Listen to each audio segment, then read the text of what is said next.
former Dominican leader charged with incitement. Our top story in Caribbean Newsline for Tuesday, October 15th from the CMC News Center in Bridgetown. I'm Dawn Paris. Good evening. More than 2 years after he allegedly incited a crowd at a political meeting in Dominica's capital, former Prime Minister Edison James faced a charge in the Roseau Magistrates Court on Tuesday afternoon.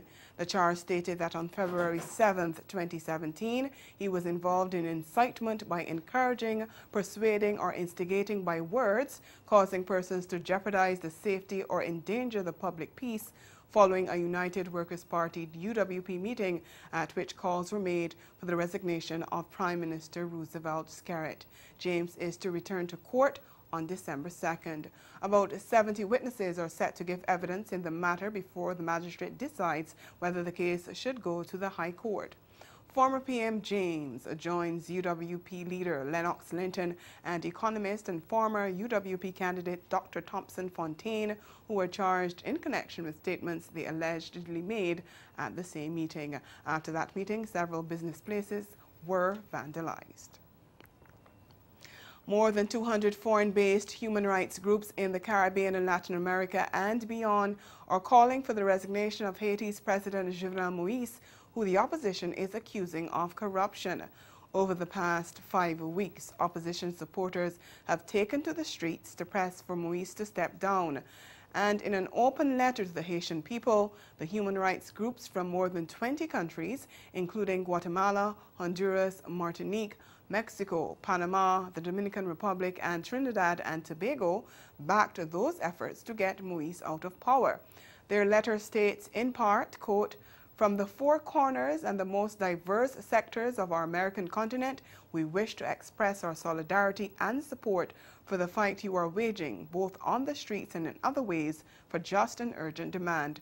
This is a claim that rises like a deafening cry, calling for the resignation of President Jovenel Moïse, his government, and his parliament, because they no longer have any legitimacy and ability to govern. We make your claim to the UN, the OAS, the governments of the United States, and the entire Crow Group. We demand from these powers that they abandon their mistaken qualification and their demonization of Haiti and respect your right to self-determination." End quote. The human rights groups say they also oppose the deployment of the United Nations Integrated Office in Haiti, a new special political mission from October 16th that is expected to work on issues concerning elections that have been delayed due to political turmoil. There are calls in Jamaica for the corruption case against former Education Minister Rule Reid to move speedily through the court. Reid and 4 others are out on bail after appearing in court to face the charges. TVJ's O'Shane Masters reports. Executive Director of Integrity Body, the NIA, Professor Trevor Monroe, says the case involving former Education Minister Rule Reid and his 4 co-accused should not be dragged out, as was the case during the Cuban light bulb matter. In that case, former Junior Energy Minister Kern Spencer was freed of corruption allegations in 2014, nearly 6 years after he was charged. Professor Monroe says protracted delays should no longer be a feature of court matters. At the same time, he says the January return date is not unusual. It sounds not too bad, actually, given the nature of the court that we have. Yeah. But I'm hoping after January, we have a speedy process, and we're not talking about years, which I hear some professionals saying that's likely to be the case, but months. It's too important a case. He says law enforcement in the Caribbean is moving in the right direction in responding to allegations of corruption. Last month, or a couple of months ago, Trinidad and Tobago Minister of Transport arrested along with her husband in Barbados, Antigua. What seems to be happening is that our law enforcers in the Caribbean seem to be catching up with the rest of the world, where the law is enforced, whether it's South Korea or the president, or Italy with the former prime minister, or France with the former president, without fear or favor. Staying in Jamaica, coffee farmers have hit back at claims that they are contributing to the degradation of the Blue and John Crow Mountains, a UNESCO World Heritage Site. This after environmentalists warned that the mountains were in danger of losing that World Heritage designation if farmers continue to engage in unsustainable practices. We get the details in this report from TVJ News. In the lush tropical forest of the Blue Mountains, this is what stands out. Acres of burnt land. And even as we filmed, we couldn't help but notice smoke coming from a section of the hills. It's because of scenes like these, environmentalists have sounded the alarm. The Blue and John Crow Mountains are under threat and are in danger of losing their World Heritage status. Coffee farmers have been fingered as the main culprits, with the Jamaica Conservation and Development Trust arguing last week that the farmers are incrementally destroying the area due to poor farming techniques like the slash and burn method. No coffee farmer, no really do no slash and burn, because I or any farmer not going to have them coffee and really light fire and know that the fire going to burn it. You can't just attacking people and attacking coffee farmers. Coffee farmers. Why coffee farmers? So if not coffee farmers, then who? You have one light down the bottom district there. People coming from going to Peak. And, you know, during the night, because that is a track road, a road that leads from Mavis Bank, come up. It's a trail, but it's a walk trail. And people come up during the night and light the fire. And, you know, maybe them just look like them just make a heap and light it on that fire, because no one is there to out it after them gone. It just go on and burn and burn and burn. Additionally, the people who burn trees for coal are also among the culprits. The people argue that the authorities are out of touch, pointing to the lack of resources to adequately monitor the heritage sites. If you decide to bypass the trail, this is the condition of the road leading to the hike. It's even worse when it rains. Because of the deterioration over the years, public transportation no longer runs in the area. Instead, bike taxis are big business. For farmers, four-wheel drive vehicles are a must, and donkeys are used to carry load. The Eastern Caribbean Currency Union, the ECCU, is projecting to register an overall fiscal deficit of 32.9 million EC dollars in the first 9 months of this year. A statement issued by the ECCU following a meeting of the Monetary Council of the Eastern Caribbean Central Bank said that this is in contrast to an overall surplus of $171.5 million for the corresponding period in 2018. At the weekend meeting, it was noted, however, that growth remained resilient at the ECCU level despite international conditions. The ECCB serves as the central bank for Antigua and Barbuda, Dominica, Grenada, St. Lucia, St. Vincent and the Grenadines, St. Kitts and Nevis, Montserrat, and Anguilla. Still to come, Grenada to expand its ban on public smoking and regulate the sale and use of e-cigarettes. The details after the break.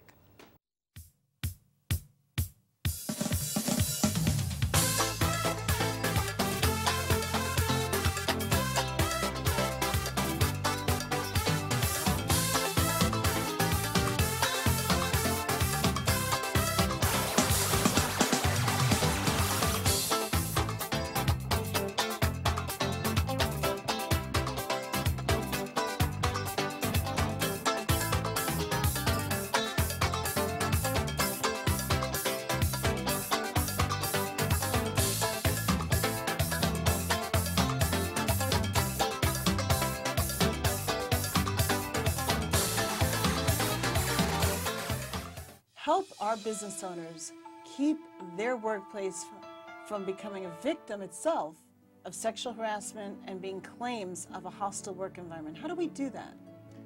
It's a multifaceted question. Small business owners especially have it more difficult than, for instance, larger corporations.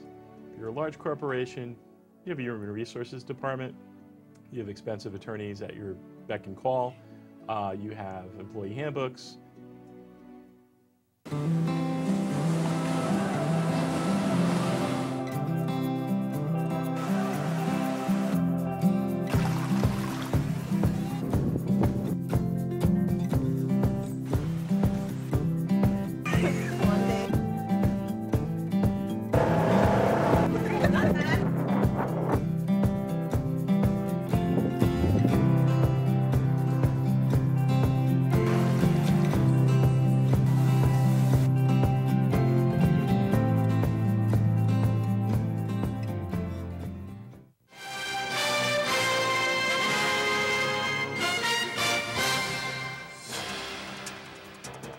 the Grenada government will expand a ban on smoking in public spaces as well as restrict the use and sale of electronic cigarettes on the island. Legal Affairs Minister Kendra Matran-Stewart, speaking at the end of the weekly cabinet meeting, said the government had taken the decision to table legislation banning the use and sale of vaping and e-cigarettes. Grenada has already in place a policy banning smoking in government buildings as well as schools and hospitals, and Matran-Stewart said that will now be expanded to include beaches and recreational areas like parks and playgrounds. As for e-cigarettes, they are available in Grenada and there is no legislation that prohibits, restricts their importation, sale or use. The Legal Affairs Minister noted that while there have been no reports of adverse health effects in Grenadians, there are some worrying trends and the government cannot wait until it has an issue on its hands. Over in Guyana, the bodies of 2 fishermen who went missing last week have been found. 2 others are still missing. The 2 were among 4 fishermen who went out to sea recently, but their empty boat was found abandoned on Friday on the Quarantine foreshore. Family members are calling for more information to be released by the authorities, and some fear the worst for their relatives' survival. Police investigators in the area are working along with their Surinamese counterparts as part of the investigation. It's suspected that the fishermen might have been attacked by pirates. We get more in this Newsroom Guyana report. 20-year-old Marvin Tamisar left with 3 of his friends on a fishing trip to Suriname on October 5th. His mother has not heard from him since, and as she searches for him, she's prepared for the worst. I dead and I still want to see him. If a part of everybody and I want to see him. Marvin Tamisar had been working the high seas for 3 years. He would usually call home, but this time he didn't. Also missing is the 20-year-old boat captain Vishnu Siram, called Kevin. His sister remembers the night before he left for sea. And he played with me and my mommy and the body upstairs. And then morning time he get up and he kissed me and my body and my mommy and he told me that you're going now. And I'll be praying like you're on a good trip to come out. Kevin had taken up fishing, following in his father's footsteps. His mother said other jobs were hard to come by. Actually, his father do this work. And then when he grow and he gets 17 years, he come out for school. But he tried to have an next job like somewhere, but he don't have any job because he didn't have so much education. Like if you go and get the but anyway, he check around, he never get no job final. And he found in the fishing work and he kind of like it, and he started to work. The boat the men were in was found abandoned Friday last at Wellington Park foreshore in East Berbice Quarantine with bloodstains. The engine and a piece of seine were also missing. Inside the abandoned boat, police found clothing that belongs to the fishermen, along with other items. The wife of Kewal Kisoon, known as Ajay, heard the news and went looking. We find the boat, I go identify, I find all my husband's clothes and the bag and no sign of him. There was a chopper on top of the seine, and at the side of the seine, there were blood. Kisoon's body washed ashore at a barrio on Friday with his hands and feet tied. On Sunday morning, the other young man, Lamar Petrie, washed up in a similar state at the very location. I really want to see my son dead or alive. I want to see him. With the bodies of 2 men found, those of the other 2 yearn for closure. The first ever Caribbean Congress on Adolescent and Youth Health is being held in Trinidad with the focus on ensuring healthy lives and promoting well-being. The Congress has been told that it should not be another talk shop and that policies should be articulated towards the development of young people in the region. The 3-day event is aimed at increasing awareness on issues that are negatively affecting the health and well-being of adolescent and youth in the Caribbean. Approximately 200 delegates are attending the Congress, including young people from across the Caribbean, CARICOM youth ambassadors, public health leaders, social activists, and regional civil society representatives. Trinidad and Tobago's President Paula Mae Weeks told the opening ceremony on Monday that the Congress should be a platform for young people eager to have their voices heard, and she said it should also allow them to give their perspectives and put their suggestions on the table for serious and deliberate consideration. I hope that this first Caribbean Congress on Adolescent and Youth Health, with its theme, Championing Our Wealth, Protecting the Health and Well-Being of Adolescents and youth in the Caribbean would not be tarred with the talk shop brush, but will contribute to real policy and program shifts in our respective nations. I believe that everyone taking part in this Congress is well-intentioned and prepared to work hard to find solutions. With dialogue and desire to move forward, you can finalize a launch pad for further cooperation. Well, CARICOM Secretary General Erwin LaRocque noted that the prevalence of lifestyle diseases such as hypertension and diabetes had so concerned regional leaders that they convened the first ever summit on non-communicable diseases in Trinidad and Tobago in 2007. And he says the figures on unhealthy youth in the Caribbean are alarming. That NCDs have implications not only for our health, it also has serious social and economic repercussions. Caribbean countries are among the worst affected by NCDs in the Americas. A recent study in one of our member states showed that the cost of dealing with NCDs is as high as 5% of GDP. We must all be aware of the 4 acknowledged risk factors for NCDs. These are unhealthy diet, physical inactivity, tobacco use, and harmful use of alcohol.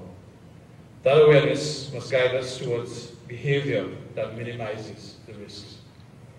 Unhealthy diet and physical inactivity in particular are areas of significant concern with regard to childhood obesity. In the midterm, obesity in children represents the greatest threat to the health of future generations. In many CARICOM member states, the level of overweight and obesity is more than 30% in both primary and secondary school populations. Ahead in sport, West Indies squads announced for the upcoming tour of Afghanistan. Stay with us.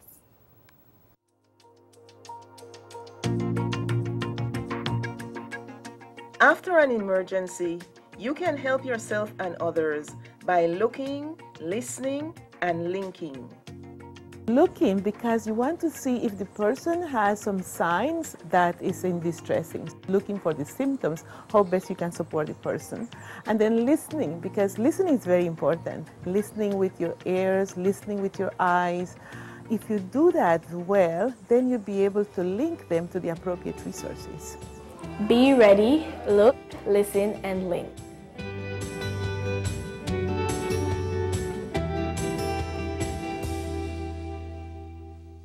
We can see the proteins they're using here. I'm seeing 2 of the proteins on here, and we're seeing pork chop and steak.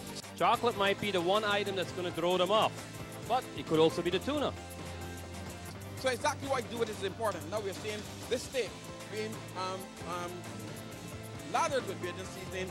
The Dominican team, of course, we have the Dominican flag. Tell us how you're feeling at this point, Chef Michael. Well, I feel that this rung is our rung. We're working hard towards getting that goal.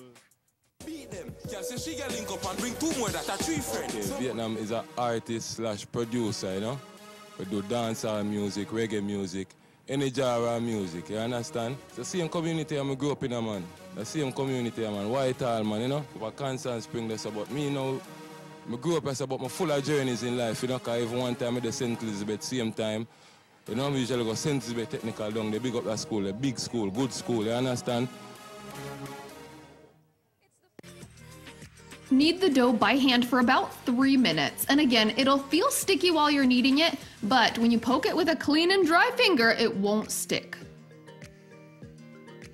Cover the top with plastic wrap and let that rise in a warm oven at about 100 degrees Fahrenheit for 30 minutes. Now we're going to generously dust a clean work surface with flour. Turn the dough out onto the floured surface and sprinkle the top with just a little bit of flour.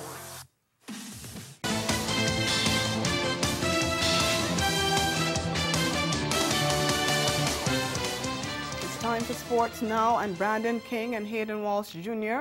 are poised to make their international debuts for West Indies after being named in the one-day international and T20 squads to face Afghanistan next month. King shot to prominence in the recent Caribbean Premier League, where he emerged as the leading scorer for losing finalist Guyana Amazon Warriors with 496 runs at an average of 55. The Jamaican also averages 35 in first-class cricket and also tops the aggregates for his native Scorpions in the last four-day season with 630 runs at an average of 48. At a press conference on Tuesday, Chairman of Selectors Roger Harper said King's progress in recent matches landed him a place in the senior squad.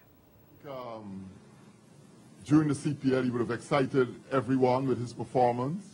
And I think when we look at the direction that limited over cricket, both one-day internationals and T20 cricket has gone, we realize that we have to have bowlers who are capable of taking wickets. And Walsh has proved that he's a wicket taker.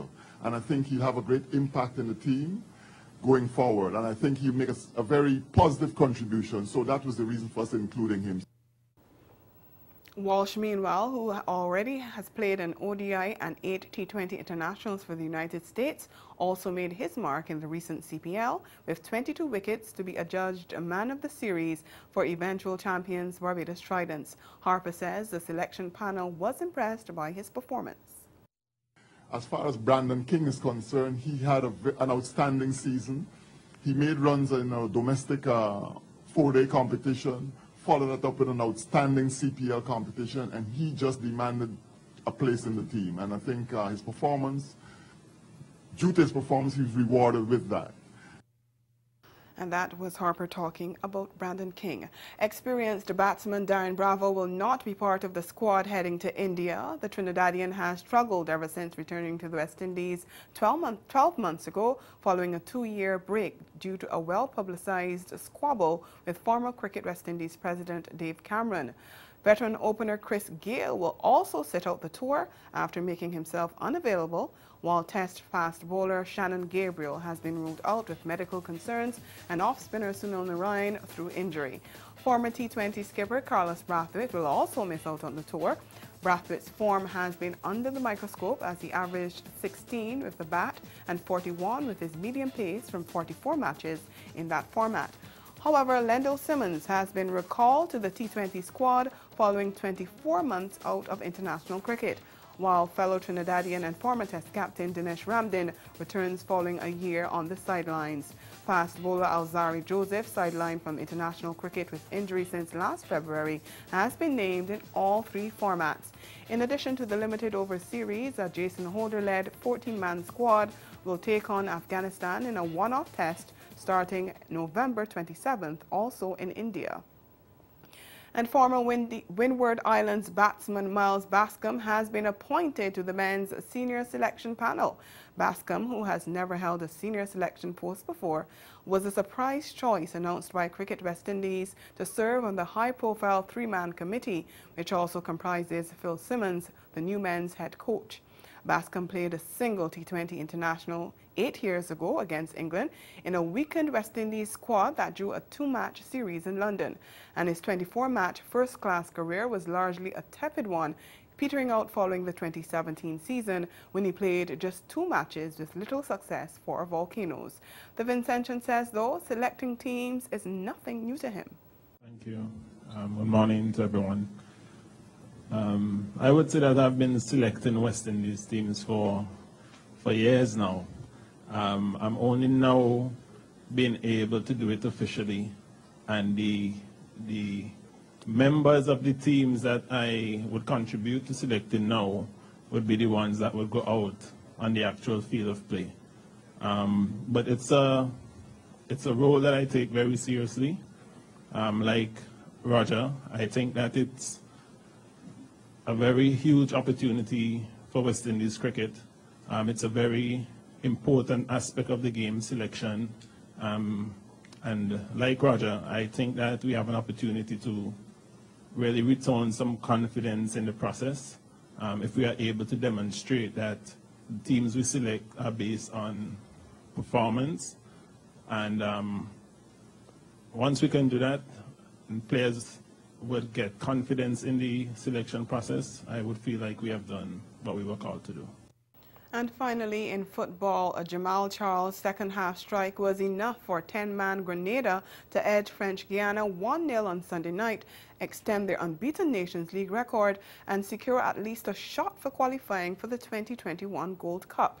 In a Group A contest in League B, Charles struck in the 66th minute to break the deadlock at the Kirani James Athletic Stadium, which saw them move to 10 points and continue top of the group. Let's look back at the highlights of Sunday's encounter. Much better from the visitors. 2 versus 3 into the box. What a goal! Jamal Charles! Recovery to stick with it. Chance here for Grenada. What a save! Lougier diving to his right to deny Charles. French Guiana. Legrand crossing. There was an open net, but they could not keep it down. Top of the box. Recycled by French Guiana. And there's the full-time whistle. And that's the sport. We'll be right back.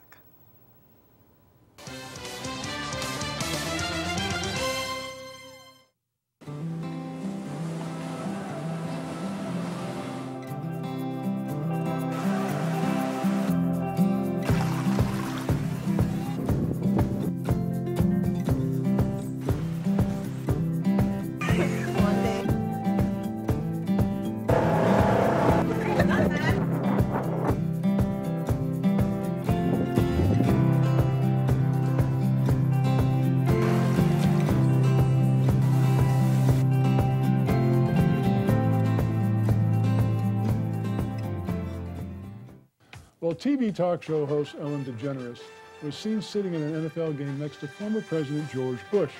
And it wasn't but a few moments later that the Twitter bombs flew, spewing non-ending hatred. People were angry that Ellen would permit herself to be in the same vicinity as Bush, but there was nary a blip on the Twitter radar about Bush being next to Ellen. To me, it was just another example of the antisocial aspect of social media. Every famous person's moves, locations, quotes. Coming up, a mix of cultures on display in one location. We showcase highlights from CaribFesta. Celebrating 10 years, it's the Food and Rum Festival in Barbados. And we learned about sustainable tourism in St. Vincent and the Grenadines. It's all next on Caribbean Passport, right here on this station.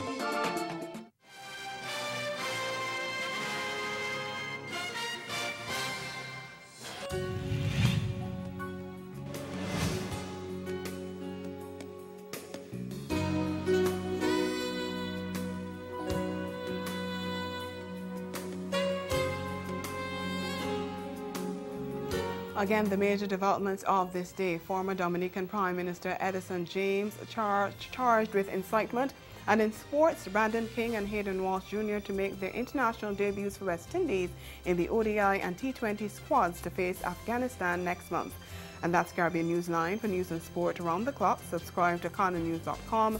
For more of our programming, log on to CaribVision.tv and check out our YouTube channel. We'll be back here again tomorrow, but from all of us at CMC News, thank you for watching and have yourselves a good night.